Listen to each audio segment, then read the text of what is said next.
हमारी जब job start हो जाती है और हमें हमारे जॉब डिस्क्रिप्शन जब मिल जाती है तो हम रोज़ाना अपनी जॉब पे जाना शुरू हो जाते हैं और हम अपनी जॉब की रूल्स और रेगुलेशंस को फॉलो करना शुरू कर देते हैं।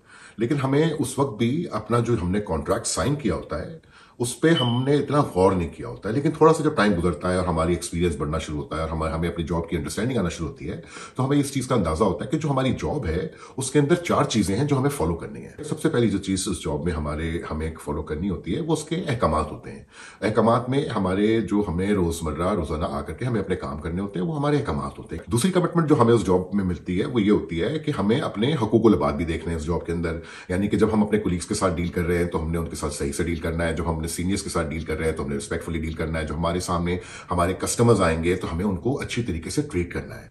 तीसरी चीज, हमें उन एक्टिविटीज में इन्वॉल्व नहीं होना जिससे हमें जॉब का एग्रीमेंट दिया गया है उससे हम उसके अगेंस्ट हो, तो हम उनसे अवॉइड करते हैं क्योंकि हमें पता होता है कि अगर हम इस तरह की कोई एक्शंस लेंगे अपने जॉब के अंदर तो उसके कॉन्सिक्वेंसेज हो सकते हैं, उससे हमें वार्निंग्स मिल सकती हैं, उससे हमें टर्मिनेशन हो सकती है, हम जॉब लूज कर सकते हैं। और जो चौथी चीज होती है वो ये होती है कि हमें ये भी आइडिया हो जाता है कि बहुत सारी जगहें इस जॉब के अंदर ऐसी हैं या बहुत सारी इंफॉर्मेशन ऐसी है जिससे हमारा कोई ताल्लुक नहीं है, तो हम उस इंफॉर्मेशन के अंदर घुसने की कोशिश नहीं करते क्योंकि उससे जो है हमारे बॉस की नाराजगी होती है, वो चाहता नहीं है कि हम उन चीजों को जाने।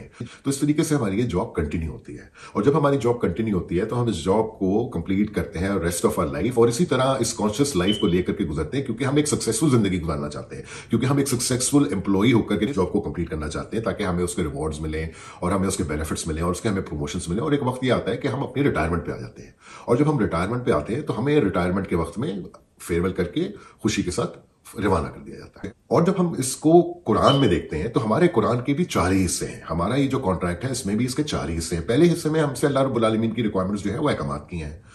दूसरे हिस्से में अल्लाह रब्बुल आलमीन की हमसे जो रिक्वायरमेंट्स हैं वो हकूकुल इबाद की हैं। तीसरे हिस्से में अल्लाह रब्बुल आलमीन कहते हैं कि ना फरमानी ना करो, कोई ऐसी चीज ना करो जिससे मना किया गया है। और चौथी चीज में अल्लाह ताला फरमाते हैं कि जो मुशाबिहात हैं उन मुशाबिहात से हमारा कोई लेना देना नहीं है। और इसी तरह जब हम जिंदगी को कंप्लीट करते हैं और कॉन्शियसली गुजारते हैं तो अल्लाह ताला आखिर में जाकर के हमें उस पर रिवॉर्ड देते हैं।